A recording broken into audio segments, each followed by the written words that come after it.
You've used the term global jihadist movement and thus identified the global jihadist movement as the focus of America's fight against terrorism. Isn't it a fact that the global jihadist movement is very closely linked to the teachings of Wahhabism? Yes or no? Yeah, I would say they draw inspiration in a perverted sense, but yes, I would say, and Robert may want to elaborate on that. But the two big global jihadists are Al Qaeda and ISIL. And they draw their inspiration from the Wahhabi strain of Islam. Isn't that correct? Yes.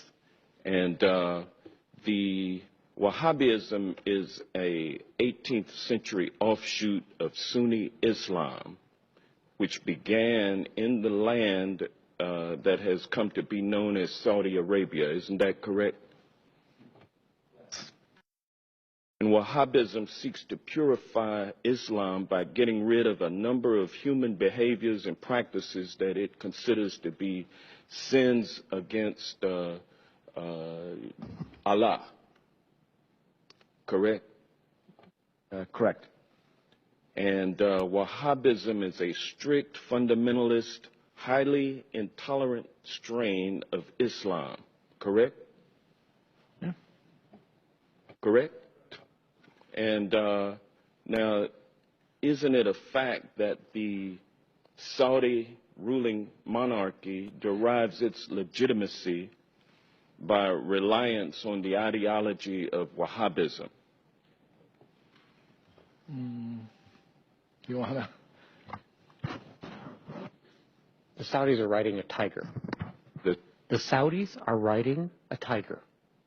So if you will answer what the I'm question, saying, isn't it a fact? No, I wouldn't put it that way. I would say it's not a fact that they depend solely on Wahhabism for their legitimacy. They derive the legitimacy from a variety of things. One of them is Wahhabism, but it is not the only one. Well, is it fair to say that Wahhabism is the state-sponsored religion of Saudi Arabia?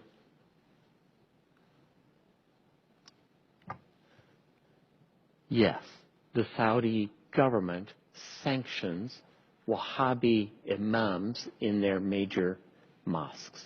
Well, as a matter of fact, the Saudi monarchy promotes Wahhabism through official state-sponsored mosques and through religious schools known as madrasas all over the world. Isn't that correct?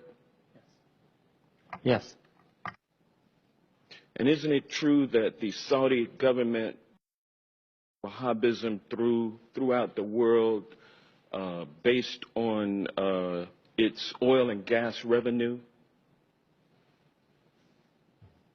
Absolutely, the government's revenues, directly or indirectly, help the proselytizing that you mentioned. And the Wahhabism ideology lines up with the ideology of ISIL. Isn't that correct? I would say no. For example, the Wahhabis in Saudi Arabia, the official ones, do not kill Shia. They persecute them. They do not have equal rights. They do not have equal rights, but they don't kill them. However, a Shia in Mosul or a Shia in Raqqa is liable to be killed. Well, yeah, but it's true, though, that the ideology of ISIL lines up with Wahhabism. I would say it's a starting point, and then the Islamic State has taken it several steps farther. Yes. And is it fair to say that Saudi support for the teachings of Wahhabism create fertile ground for ISIL recruitment efforts? I think Saudi promotion of Wahhabism is absolutely a problem in terms of Islamic State recruitment. And so we will be unable to defeat the global jihadist movement, which is based on largely Wahhabism, which is a state-sponsored religion of Saudi Arabia, without somehow enlisting the support of the Saudi royal family in withdrawing its financial support for Wahhabism. Is that a fair assessment? So in the discussion we had earlier about dealing with radicalization in the first place, this is what you're talking about, right? I think Saudi Arabia is a center of where that needs to take place. So there needs to be a discussion with the Saudis about their support for Wahhabism and how it should be treated and how they should think about it. So absolutely right. What was the latest amount of arms that we sold to Saudi Arabia? The latest shipment, I think it was what, $100 million worth of arms?